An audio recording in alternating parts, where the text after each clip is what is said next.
Thanks for joining us for the Purdue Commercial AgCast podcast. I'm Jim Mintert, director of the Purdue Center for Commercial Agriculture. And joining me today on the podcast are Michael Langemeier, who's professor of ag economics here at Purdue and also the associate director of the Center for Commercial Agriculture, and Brady Brewer, who's an associate professor of ag economics here at Purdue. So we're going to do a discussion of strategic risk, and this is a follow-up to two prior podcasts where we talked about strategic risk. So this is the third in a three-part series. And we want to talk a little bit about, first of all, what is strategic risk? And then we're going to talk about the relationship between managing for strategic risk and what that means in terms of how it might impact the efficiency of the operation of your farm. So Michael, let's do just a quick review here and talk about what do we mean when we say strategic risk? Strategic risk is the risk of being out of strategic position. And usually when we think about strategic position, we're thinking about a business plan or a strategic plan. And in that plan, we typically indicate, is our goal to be a low-cost producer, to have lower per unit costs than other farms in the industry, or is our goal to add value, to get a higher price for our products than other farms in the same industry that we're in? And so that's the danger, is you'll have an external shock like government policy change or geopolitical conflict, a war, Ukraine-Russia war, for example, that causes a shock to the operation and causes you to rethink your strategy. The shock can also be internally, and the classic example there is you lose a key member of the team, of the decision-making team, through retirement or leaving the farm or something like that. And so it can be internally or externally, but that's what we're talking about when we talk about strategic risk. How can we ensure that we just keep right on rolling with production if we're faced with these external or internal shocks? Yeah, and just as maybe a follow-up, Michael, we're not talking about forecasting necessarily what that strategic risk is. It's an idea about managing your business in a way that you can weather strategic risk, and it could be a variety of different things. It's useful to think about some of the possibilities that could happen, but it's really not a forecasting exercise per se, It's right? not forecasting and it's not predicting. You can't, you can often, if ever, can you predict a strategic shock, either externally, internally. And so you're right, Jim, you're thinking about how would I respond to a shock? And in a previous podcast, we talked about scenarios. You have different scenarios and you talk about, here's how I'd respond to scenario A, here's how I'd respond to scenario B, and so on. So, related concept is what I want to talk about with you, Brady, and that is the idea of positioning your farm for long-term success by being resilient to strategic risk. But there's a related point, and that is how agile are you, right? So sometimes there's a little bit of a tug of war here with respect to being agile and responding to change and also being resilient. Yeah, so we're going to get a lot more here later in this episode about the resiliency versus kind of efficiency on the financial side. But there's also this tug of war between resiliency and agility of a farm. And I say there's a tug of war. Sometimes they do go hand in hand. And this is why it's important to be very strategic on the farm. So agility is a farm's ability to quickly identify and capture business opportunity. So we talk about some of these risks. Sometimes there's opportunities in this risk. We saw this, when you think of these rare events that happen, if a pandemic were to happen, we saw a lot of people capitalize on some of the opportunity that was presented by the risks that were happening of the day. So agility is just the ability of a farm to quickly say, hey, things are changing. How can I change my operations to meet the new needs that are before me? And then there's this other concept, which is resiliency, which is the ability to just withstand these negative shocks that Michael was just talking about, right? So we tend to think of that from, we've talked in the previous two podcast episodes about redundancy. I think we've used that term a lot. Typically, redundancy means that you're going to be more resilient. And resilient is just quite simply the ability that you have to withstand these negative shocks. So one of the things to think about with agility, and I think some of our listeners are probably thinking about, well, now what's a good example that's happened in agriculture? One of the things that pops into my mind is the regime change that took place when all of a sudden ethanol became an important source of demand for corn. And that really shifted the corn soybean profit environment. And in some cases made people maybe change their cropping patterns, et cetera. They responded to that external shock to the system, and they were agile enough to take advantage of it. Some cases that meant going out and renting additional land, maybe purchasing additional land. So that's part of what we're talking about with respect to agility. Is there some kind of regime change taking place that you can maybe take advantage of. Yeah, and I think with that example, Jim, you're sitting there, you may be listening to this and be like, well, that doesn't seem that hard. But you think about the assets that are needed, whether it be land or equipment, also production knowledge as well. There's actually a lot that I think needs to be changed in that particular example that would make a farm agile to respond quickly. Yeah, good point. So let's talk more about this trade-off between efficiency and resilience, because most of the time when we think about managing our farm a little bit better, we think about improving efficiency. Michael, I've heard you speak a lot of time at a lot of different programs over the course of the years, and there's a tendency to talk about, are you efficient and how do you measure that? And then there's this relationship between that and resiliency, because if you're very resilient, I think you're going to be a little less efficient. At least that's a risk, right? So, Michael? Yeah, we often talk about cost efficiency indices, for example. We talk about things like the profit margin. So we do talk about efficiency and financial performance a lot. We also should, at the same time, we don't always do this, but we should indicate that there's this risk return trade off. Yes, we can push performance higher and higher, but at what cost? So that's what we're talking about with this trade off between efficiency and resiliency. We're not saying you necessarily want to focus on just efficiency or just resiliency. You want to think about the balance. What is the appropriate balance for your farm? And I know by looking at some of the survey data from our strategic risk survey that there is folks that are fairly efficient and are adopting management practices, but also are resilient. And that's the balance that they've come up with. So, Brady, I think one of the challenges is to figure out what kind of risk tolerance do you have, and maybe what stage of the life cycle of your business and your career you're at, right? Yeah, Jim, part of the motivation for doing this third episode in kind of this series is if you've listened to the previous two podcasts on strategic risk, we've really mentioned redundancy a lot. If you are super risk averse, in other words, you don't like risk at all, you're going to build in all those redundancies. But I also don't think that's a very feasible position or logical position to take, right? So if you think about the spectrum of being super risk averse, you want your farm to be prepared for any and all strategic risks that it could face here in the near future. As Michael just said, there's this trade-off between efficiency and resiliency, and that's just going to erode profitability, right? Because that's going to take a lot of assets to build in all that redundancy that you need to respond to some of those risks. The other side of that coin is we're not going to prepare for any of these strategic risks and say, hey, we're not going to build in any redundancy. We're going to be super, not risk seeking, but risk neutral, right? We're just going to be profit maximizers. And if one of these happens where we may not be prepared for it. In reality, people are probably going to be somewhere in the middle, and you have got to understand your risk tolerance for some of these events that we've been talking about, right? And what is that level of resiliency that you want to build into your farm? And what are you willing to give up in terms of year-to-year profitability to build in that resiliency?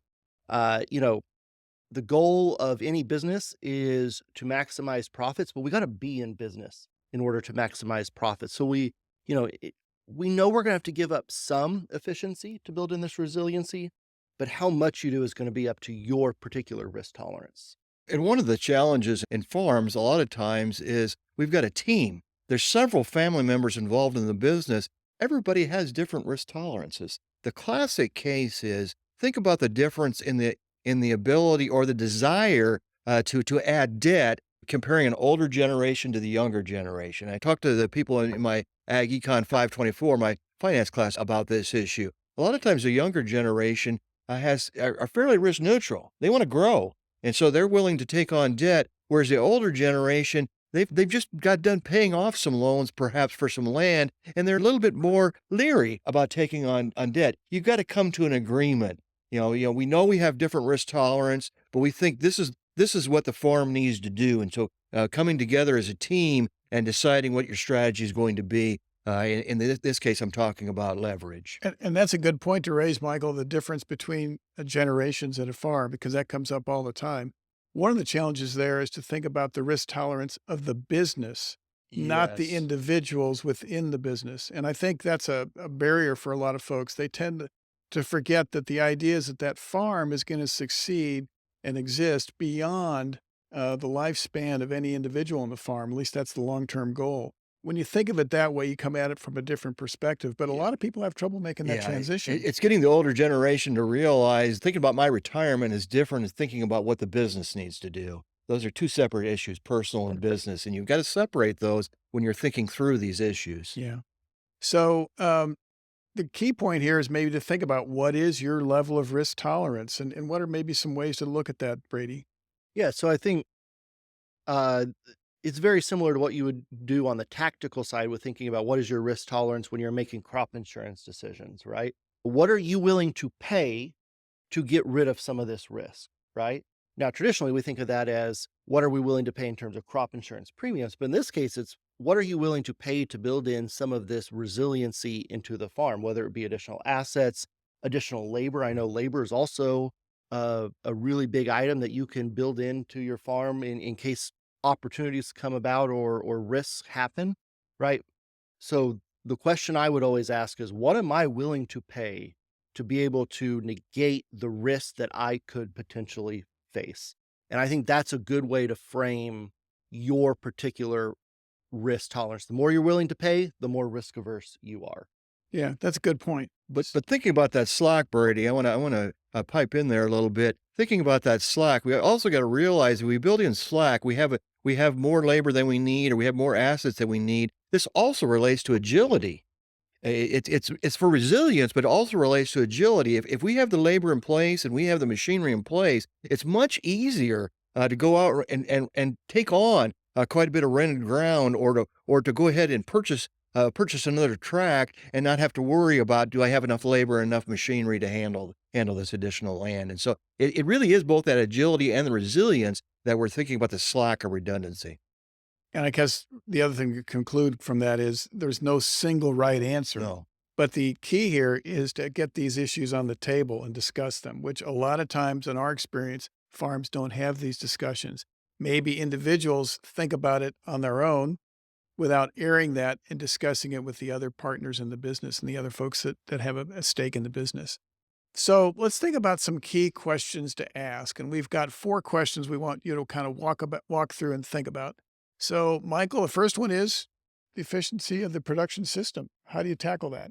The only way to really know if you have an efficient production system is to benchmark your performance. And the way I would suggest that, do that at both the enterprise level and the whole farm level. So for example, what is your break-even price for corn? How does that compare to others in the industry? There's data sets like University of Minnesota FinBin that provides benchmark data for different enterprises. You can take a look at that, compare your break-even price for a particular year with that benchmark data. On a whole farm level, let's keep this fairly simple because we'll probably delve into this into some future podcasts. Is you can think of something like the net farm income ratio, which is just simply the net farm income divided by gross farm income.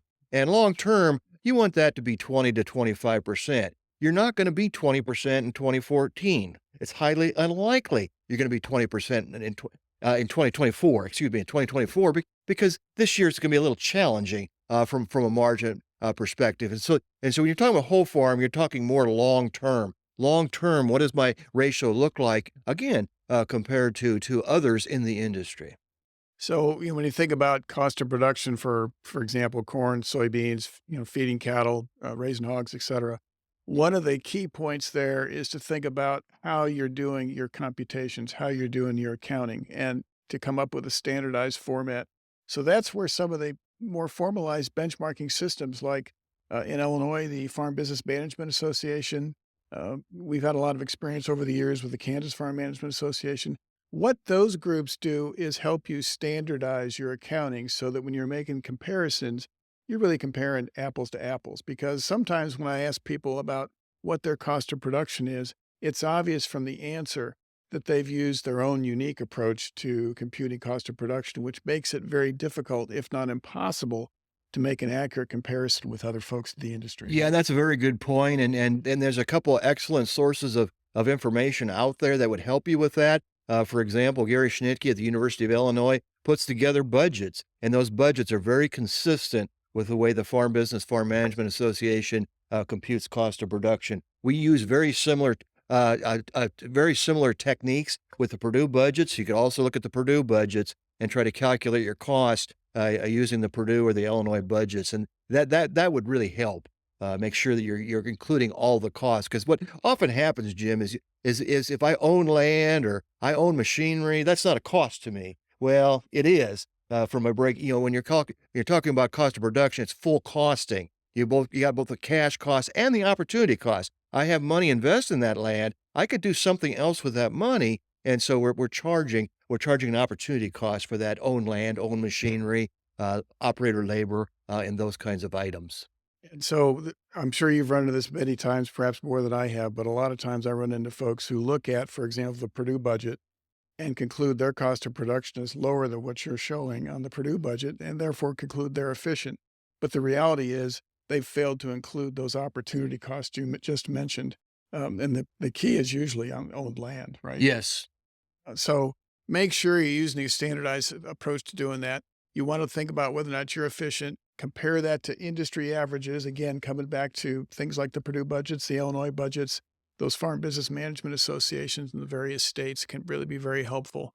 Um, then, Brady, come back to thinking about the next question is, do we have sufficient equity and liquidity to handle adversity in a cyclical downturn? And that's a good point to talk about in 2024 because we're in the early stages of a cyclical downturn. Yeah. So, the previous questions really got at how you operate as a business and that resiliency versus efficiency trade off. And now we're thinking about more the balance sheet of, okay, if we have the assets in place, if we're operating correctly and we're executing our strategy, but at the same time, we know we're going to need, I always call it a war chest, right? On your balance sheet. And what does that war chest look like? Do you have sufficient equity to dip into, to utilize if times do get tough, if this risk does actually negatively impact your operation? And if a cyclical downturn comes, what is your burn rate? Which burn rate is just how long it would take you to burn through your working capital, which is your current assets minus your current liabilities. So essentially, your excess liquid assets on the farm. If you were to continue to operate like you do, how long would you last? Would it be 1 year, 2 year, 3 years, right?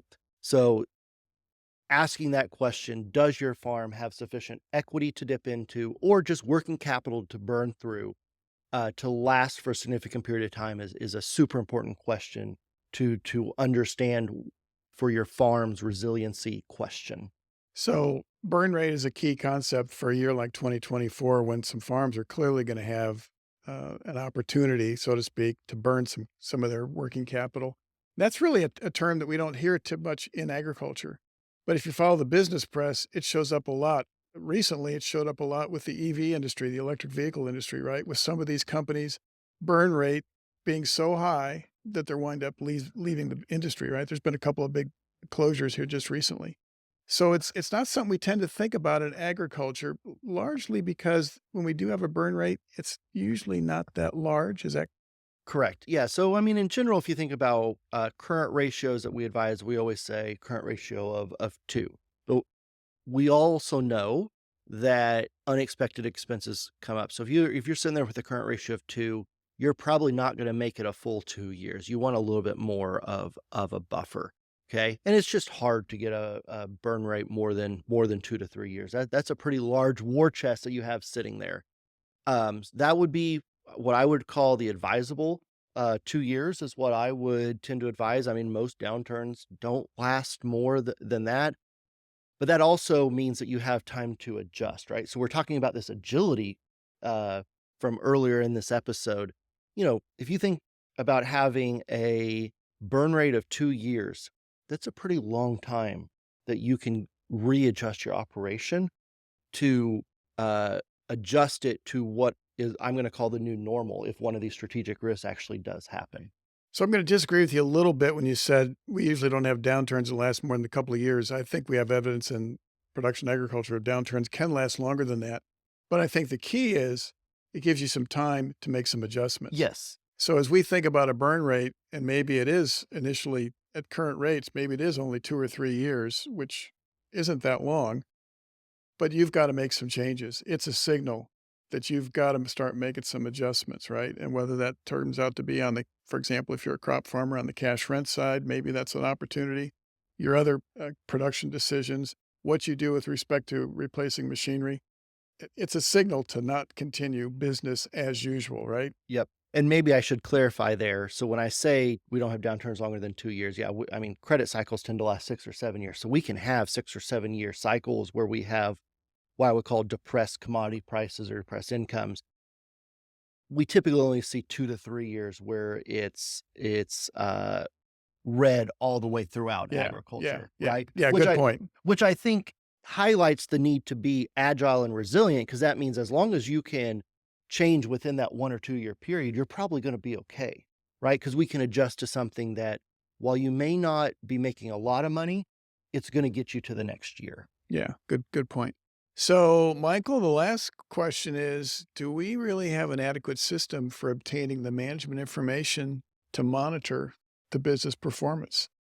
And you like to start off with the first one, which is on the people side, right? Yeah, the first thing I always ask a firm, do you have a designated person that's responsible for keeping up to date records? And notice I said up to date records because you want to have a record keeping system that you can use. If I want to buy a piece of machinery, for example, you should be able to pull from that record system and see exactly what the cash flow situation looks like for the rest of the year. For example, you should be able to tell immediately what the balance sheet looks like, not just if you're sitting in September, you shouldn't have to go back to the January balance sheet. You should have an up-to-date balance sheet to see where you're at, so you can use that information to make decisions. But I like if once you've got that in place, I encourage people to go one step further and really start thinking about developing financial statements. A lot of farms have a balance sheet and a cash flow, but do not necessarily have an income statement. And of course, my favorite statement, Jim, the sources and uses of funds statement. And so that's kind of a goal. Once you have a system in place, you've got somebody that's doing this. Try to start developing some financial statements because that'll really help you monitor business performance. You really can't calculate things like the operating profit margin, for example, unless you have an income statement. And so that's kind of the end goal. So listeners are probably wondering why Michael referred to the sources and uses of funds as his favorite statement. It's because it's one of the more heavily downloaded items on our website. We're not completely certain who's downloading it, but we do know it gets downloaded quite a bit. So, Brady, let's think a little bit about what we're going to call the DuPont profitability model, which is widely used in the finance world, but maybe not talked about quite so much in agriculture.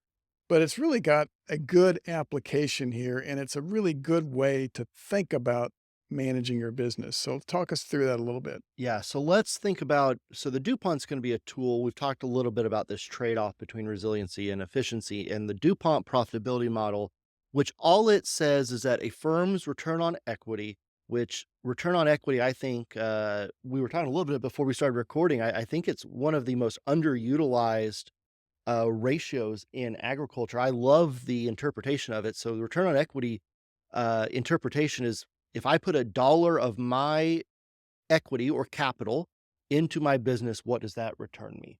Okay.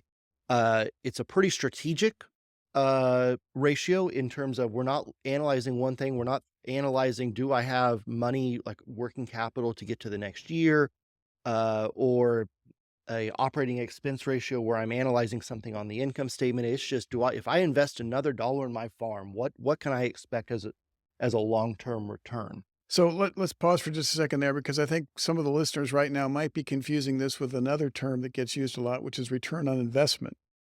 Return on equity and return on investment are related, but they're not the same thing. So you might maybe define the distinction between those two. Yeah. So return on investment, if you think about, well, it has the term investment in there. So if you think about investing in a particular stock or something for the New York Stock Exchange, right?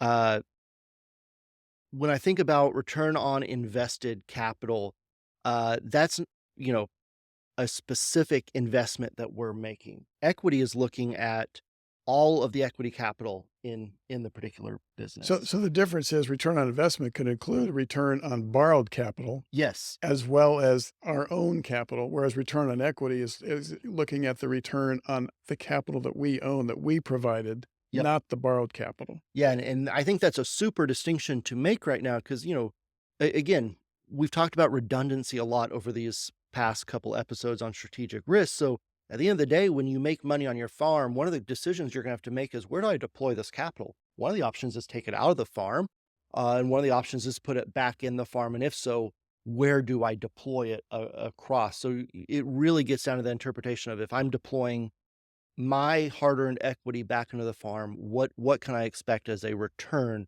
back to me? And what the DuPont model does is it breaks down return on equity into several key areas. So the first is going to be the margins you get from your farm. So margins is you mentioned the net farm income ratio, right? Very related concept. It's at the end of the day, our farm grossed X amount. What do we keep at the end of it? So it's really a cost efficiency measure. So we're starting to see this trade-off between resiliency and efficiency come through.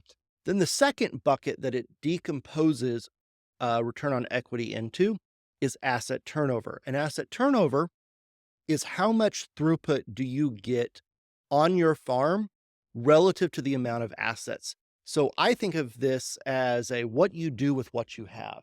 How much product and value do we generate on our farm relative to the amount of assets that you have? Now, we want to make a key distinction here.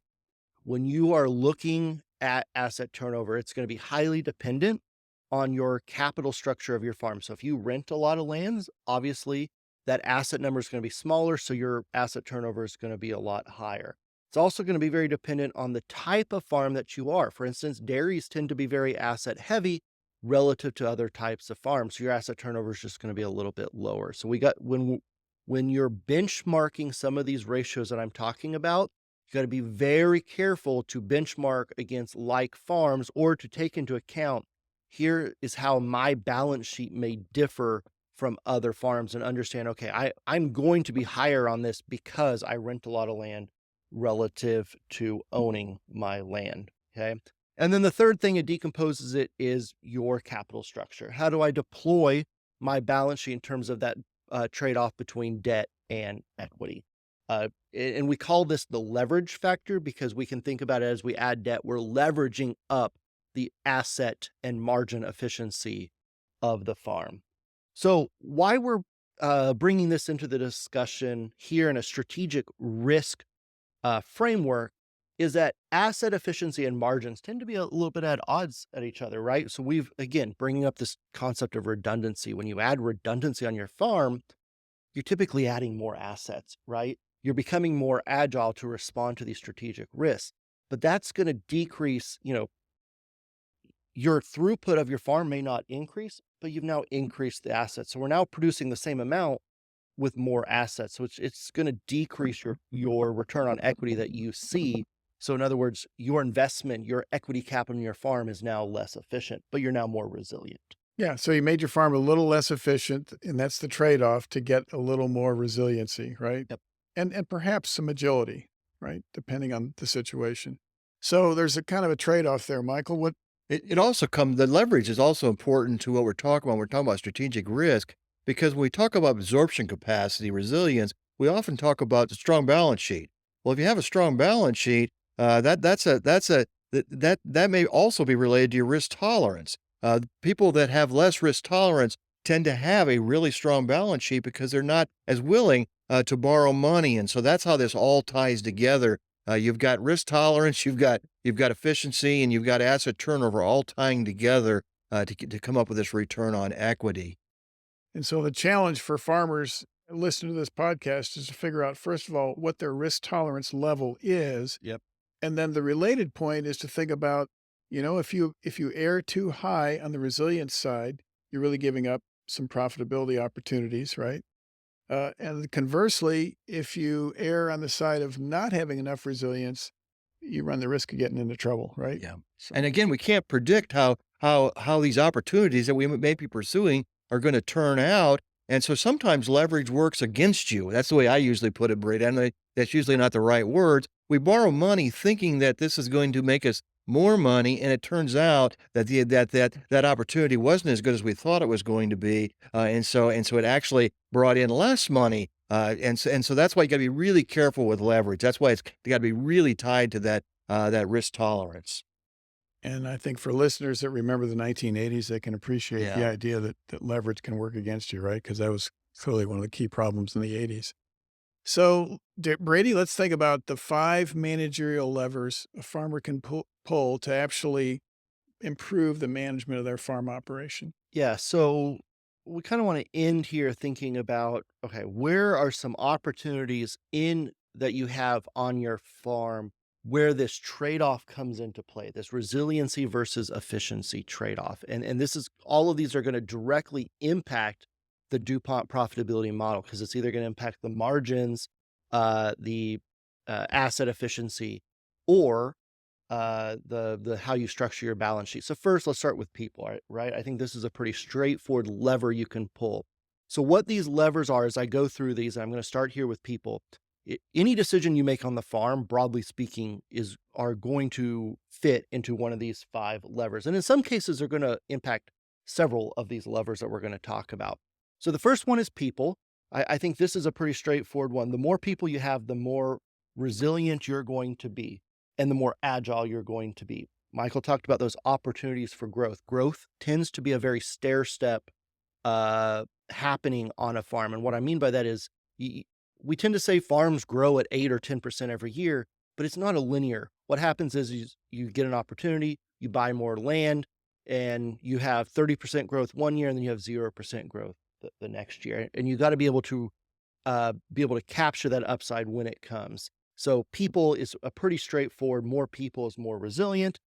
But as we know, you have to pay farm workers. That's going to make you less efficient from a cost perspective. The second lever, assets. We've talked a little bit at length here, so I'm not going to belabor this point too much.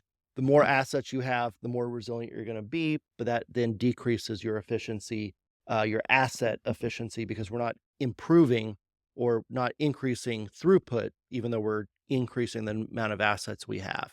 Costs, this goes right to efficiency, right? If we decrease costs and become more efficient, right, we're then decreasing some of the resiliency we may see on the farm, okay? Yield, okay?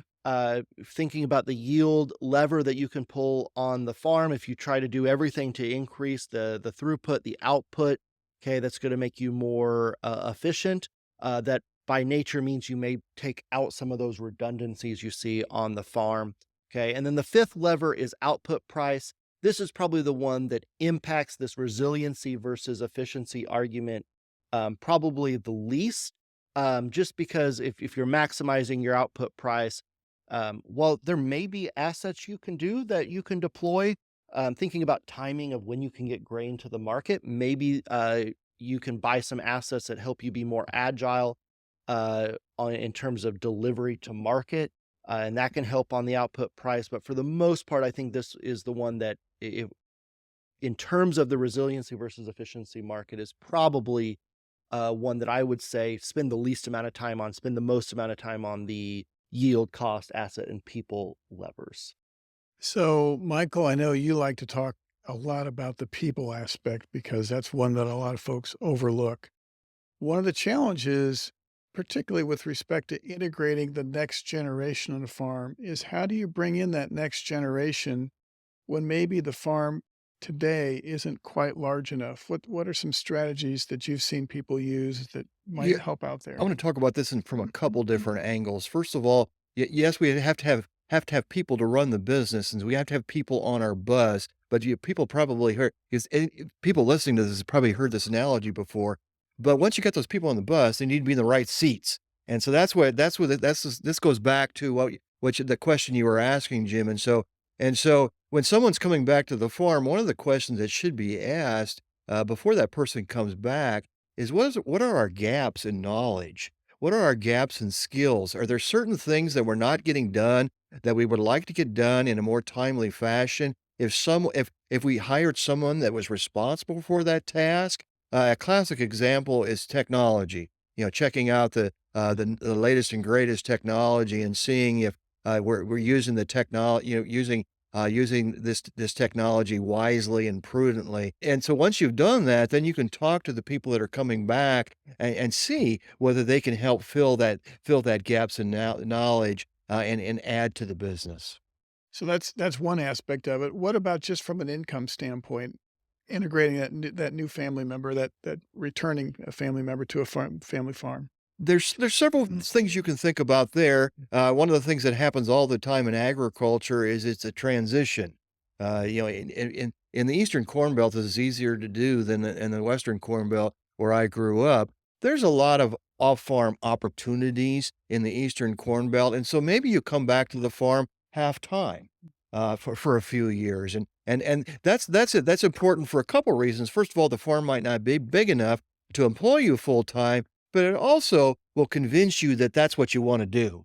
Sometimes people growing up says, "Well, I would like to come back to the farm," and then they get into that situation. Well, maybe this isn't for me, and so it gives everybody a test, if you will, a testing stage there to see if that's what they want to do. Yeah, good point. So I think we're going to wrap it up with that. So that wraps up the third part of our three-part series on strategic risk. If you haven't had a chance to listen to the first two podcasts on this topic, you can find those at our website, purdue.edu/commercial-ag. And of course, it's also on any of the major podcast providers that we post the website or post the podcast on. So with that, I'm going to thank my colleagues, Dr. Brady Brewer and Dr. Michael Langemeier, for joining me today. And on behalf of the Center for Commercial Agriculture, I'm Jim Mintert. Thanks for joining us.